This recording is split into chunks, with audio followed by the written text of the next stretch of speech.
Ó, gente, um assunto delicado está ganhando destaque esse mês. É o chamado Setembro Amarelo. É uma data criada para prevenir o suicídio, que já é considerado problema de saúde pública. E o Ver Mais conversa com o psiquiatra Valmor Lang, que é uma das pessoas que trabalham em prol da prevenção. Muito boa tarde para o senhor Valmor. Boa tarde, Marta, né? Senhores telespectadores, agradecemos muito a oportunidade. O Setembro Amarelo agradece, em nome da Associação Brasileira de Psiquiatria e da Associação Catarinense de Psiquiatria, nós agradecemos a oportunidade de estar aqui, diante da RIC TV, poder fazer esse esclarecimento à população. Então, já são 32 brasileiros mortos por dia. Essa taxa, ela é preocupante porque já supera aí as vítimas da AIDS, da maioria dos tipos de câncer. Esse é considerado pelos especialistas um mal silencioso, porque muita gente foge do assunto, a gente sabe que é polêmico, né? Correto. Muitas vezes a gente não percebe os sinais que a pessoa dá, sinais de que está realmente com ideias suicidas.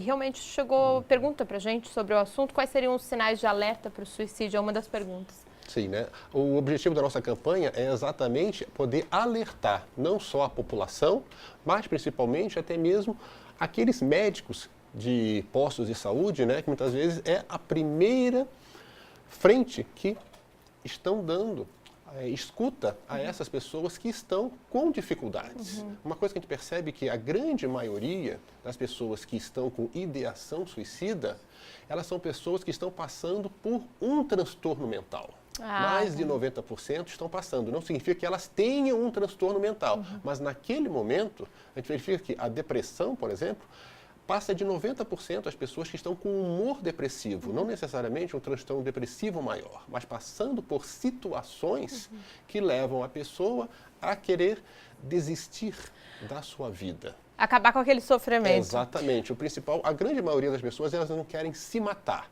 elas querem acabar com o sofrimento. Só que, infelizmente, nós somos imediatistas, nós queremos uma solução direta.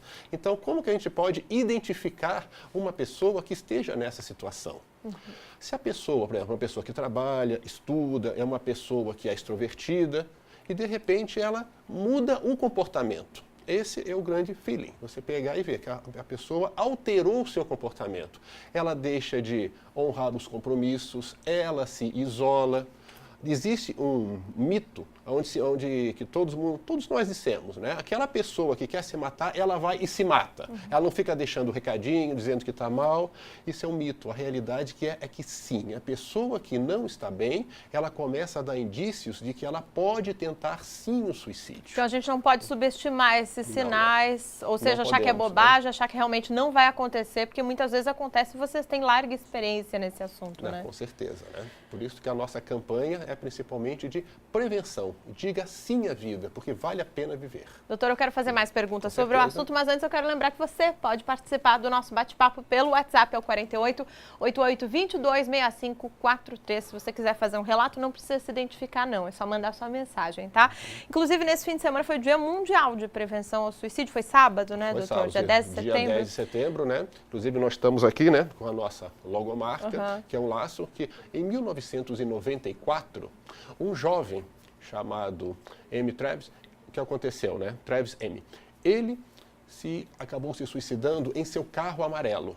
E o que aconteceu, né? E aí os pais, no momento do enterro, era um jovem de 17 anos, distribuíram cartões com a fita amarela para aquelas pessoas que passavam também por sofrimentos similares. Tudo começou assim. Isso, né, em 94. E a partir de 2003, a campanha ganhou um índice internacional e em 2014, há exatamente 2 anos, ela ganhou grande força aqui no Brasil. Doutor Valmor, a gente tem hoje dados atualizados de qual é o perfil da pessoa que atenta contra a própria vida hoje no Brasil? Sim, podemos dizer que, como eu já tinha comentado, grande parte das pessoas que atentam contra a vida, elas estão passando por dificuldades, e eu vou dizer, ela está no momento com transtorno mental. Existe transtorno depressivo maior, existe pacientes que são bipolares, existe os pacientes, inclusive, com esquizofrenia. Os jovens muito hoje estão com esse índice, tanto que o próprio jovem, nas últimas 2 décadas, aumentou em 200% o índice de suicídio entre jovens entre 16 e 23 anos. Exatamente por quê? Porque nós estamos, eu digo que a partir do ano 2000, que eu comecei a verificar mais, principalmente em pacientes em consultórios, a gente verifica que esses jovens são todos muito insatisfeitos com a vida.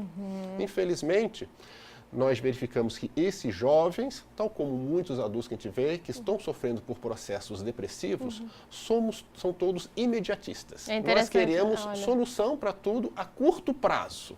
Infelizmente, não temos mais aquela paciência, aqueles conselhos da mãe, aqueles conselhos da avó, dizendo que, olha, tudo vai se resolver ao seu tempo. Porque hoje, ambos os pais trabalham, a mulher no mercado de trabalho, e os filhos, eles são criados, muitos nas suas creches, nos seus colégios, e falta um pouco de carinho, mais de afeto por parte do pai. Não estou dizendo que a mulher não tem que entrar no mercado de trabalho, não é isso. Claro. Mas, infelizmente, está faltando o afeto que nos anos 70, nos anos 80, nós recebíamos mais dos nossos pais. Isso faz com que o jovem ele se sinta numa situação um pouco mais daquela rebeldia. Mas muitas vezes os pais sentem, né? Poxa, mas eu dei todo o amor, eu dei todo o carinho. Às vezes imaginam que realmente se esforçaram, né? E às vezes faltou algo, né? Ficou algo mal explicado ali, né? E é exatamente o diálogo. É isso que a gente precisa da prevenção do suicídio. Fale a respeito. Por isso que técnicas de psicoterapia, inclusive, muitas vezes são mais importantes do que uma própria medicação que você dê ao paciente. O profissional realmente pode ajudar, né? Sim, né? Doutor, tem mais pergunta por aqui, viu? Tem bastante pergunta chegando. Quem provoca cortes no próprio corpo, isso também é um indício que pode se suicidar? Certo, né? O indivíduo que normalmente ele se automutila, a grande maioria desses indivíduos são considerados indivíduos de transtorno de personalidade borderline, a gente diz. São aqueles que se auto-lesam, causam uma lesão em si, e só que, infelizmente, eles referem que eles sentem prazer em realizar esse tipo de lesão. Eles têm pacientes que, inclusive, dizem, não, doutor, olha, eu sinto prazer em ver o sangue escorrendo aqui. Nossa. Ele relata, se ele cortar profundamente, é claro que ele vai sentir dor, mas eles cortam normalmente superficialmente, né? Agora, são pessoas borderline, pessoas com personalidade histriônica, que a gente tem que ter muito cuidado, por quê? Porque eles atentam mais ao suicídio, tal como os esquizofrênicos, do que a população geral. Então tem que ficar atento realmente. realmente. Muitas vezes é para poder pedir ajuda. Só que muitas vezes eles tentam, eu vou me enforcar. E às vezes ele consegue mesmo, mesmo não sendo o intuito de querer exatamente se matar. Por isso é preciso agir o quanto antes, né? Tem um relato aqui, eu não vou me identificar, mas eu estou passando por essa fase, é horrível, eu só quero viver isolada. É uma moça com uma foto muito bonita, então às vezes a gente nem imagina que a pessoa está passando por esse momento, né, delicado. Tem mais relatos aqui, doutor? Vamos lá. Gostaria de saber se depressão tem cura. No caso, assim, de esse tipo de paciente, né? Realmente só querer viver isolado, a família, os amigos provavelmente observam. O primeiro passo é buscar ajuda profissional. O primeiro passo é já exatamente buscar essa ajuda, né? O médico, como eu digo muitas vezes, do posto de saúde, ou seu médico de família, como é chamada, é a primeira porta de entrada. Tanto que a Associação Catarinense de Psiquiatria, junto com a ABP, nós estamos fazendo muitas campanhas de capacitação aos médicos de postos de saúde, enfermeiros, o pessoal todo que atende de frente. Para quê? Para poder identificar esses pontos chaves, que é a pessoa que está se isolando, a pessoa que está com dificuldade no relacionamento, a pessoa que está com dificuldade no trabalho e, de repente, identificar qual foco, para dali a gente poder fazer esse encaminhamento para um profissional habilitado, tanto psiquiatra quanto psicólogo, que de início nós fazemos uma entrevista motivacional para a pessoa. Certo. Porque muitas vezes você chega, cara, levanta dessa cama, você não vai conseguir nada desse jeito. Você tem que sair, você tem que enfrentar a situação. Não é bem assim, porque muitas vezes a pessoa que está deprimida, ela quer fazer isso, só que ela não consegue. A gente tem que entender esse limite. Um bloqueio, né? Claro. Sobre a questão de depressão tem cura, podemos dizer que sim.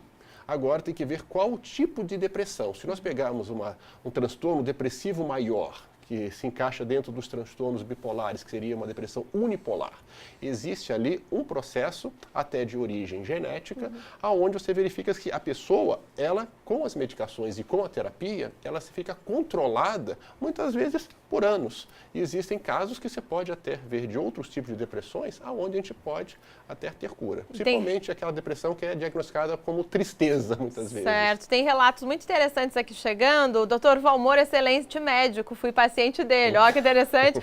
E sou o paciente do Dr. Valmor, já passei por isso, por muitas vezes planejei suicídio e com tratamento indicado eu melhorei. Interessante isso, né? Se ele não ganhou alta, o psiquiatra não é tão bom assim. Ele não curou. Bom, mostrar para as pessoas que tem solução sim, né? Depois que ganhei minha filha, eu vivo triste, não tenho vontade de sair de casa, tenho fortes tonturas, raiva, eu sou de Lages. Essa pessoa também é indicado, né? Ainda mais que tem uma outra vidinha aí dependendo dela, né?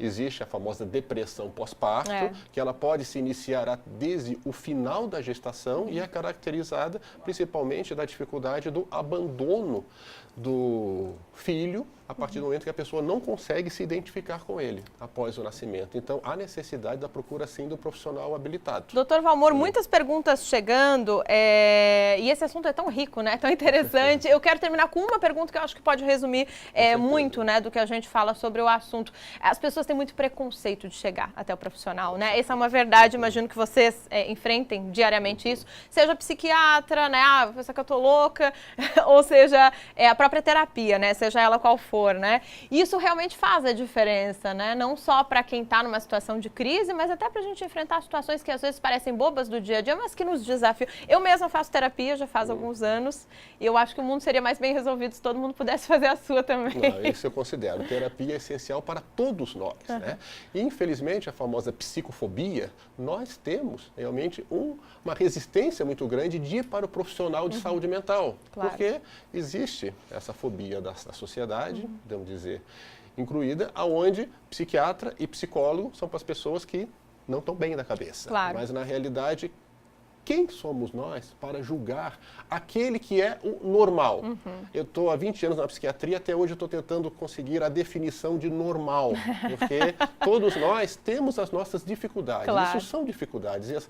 E se as dificuldades não trabalhadas, elas podem levar a um transtorno mental. Não deixar aquele problema pequenininho se Exatamente, transformar num monstro, porque às vezes a pessoa é obrigada a conviver, né? Por exemplo, essa mãe com raiva e vivendo essa situação tão difícil. Então, vamos procurar ali auxílio aos profissionais. De início pode ser o próprio médico de família, que daí ele faz o encaminhamento correto aí. Mas principalmente pedir ajuda, claro. Exatamente. É o Setembro Amarelo, mês de prevenção ao suicídio. Doutor Valmor, a gente agradece a sua participação, esses esclarecimentos são tão importantes. Nós é que agradecemos a participação. Obrigada, até a próxima.